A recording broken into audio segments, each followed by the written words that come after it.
Hi class, my name is Stephanie Gelman. I will be your instructor for the next 16 weeks for this online course called Correlation of the Arts. On the home page in Canvas, you'll be able to see how you can get a hold of me if you have any questions, and I'll get back to you within 24 hours. If you haven't used Canvas before, there is a lot of help that you can get, and you'll be able to call the Teaching and Learning Center here, or you can email and chat with people that work directly with the Canvas platform. And it's very user-friendly. So let me just talk a little bit about what you can expect from me in this course and what I'm going to be expecting of you.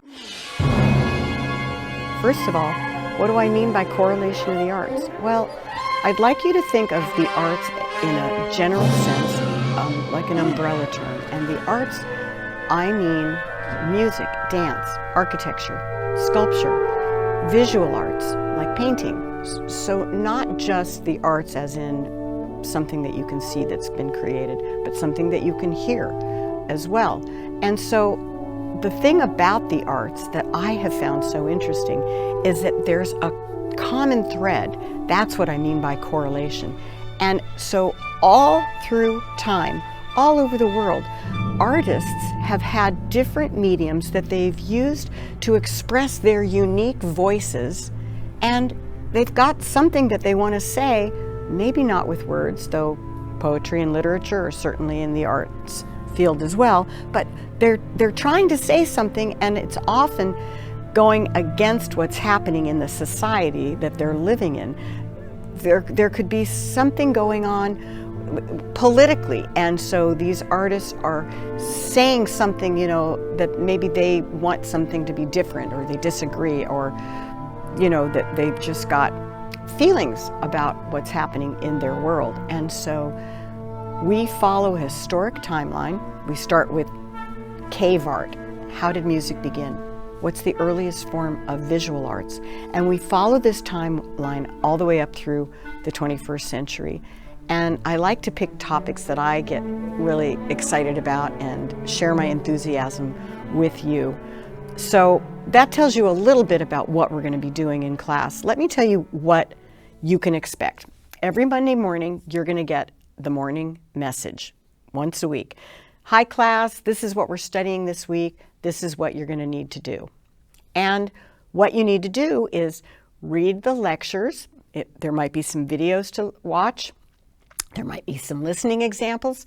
And then after you've gone through that part of the module, the weekly module, then you're going to have a list of questions presented to you, and you're going to pick only 2 from the list of questions, and you're going to write a paragraph on each of those questions, and you pick which 2 from the list.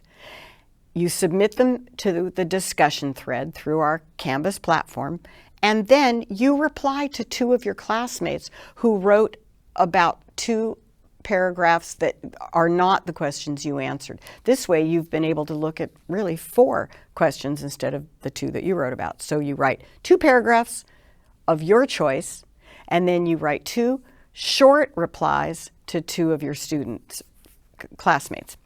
That's how we get a discussion thread going each week. You have to turn in your first part of that discussion by Thursday evening, 11:59, before the stroke of midnight. Okay, not because you're going to turn into a pumpkin, but because that's the timeline. And you'll lose points if you don't get it in by then. It'll be considered late. You have until Sunday evening to reply to your classmates. If you don't remember to do the reply, you're not going to get all your points. Each one of these weekly module discussion threads are worth 20 points. So you do want to give your reply and do your answer to your classmates.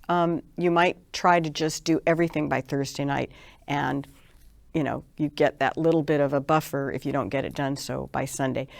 The other thing that you're going to do each week is take a practice quiz. The practice quizzes let you know what are the important things from the unit or the module that I'm trying to get, what points I'm trying to get across. You can take those practice quizzes as many times as you'd like in order to get 100%. And you want to do that because those points will add up toward the end. 3 times within the semester, there'll be short essays that you have to write, and they are 500-word essays, so they're not long. You get to pick from whatever questions we previously had until that assignment comes. I think it's week 4, week 10, and week 14, something like that. Anyways, so do look at the deadlines, get things turned in on time. Make sure that you are part of those weekly discussions, because you can't make up the discussions. Each module begins Monday morning, and whatever happened the week before, it's gone. You will not be able to make up anything with a discussion question.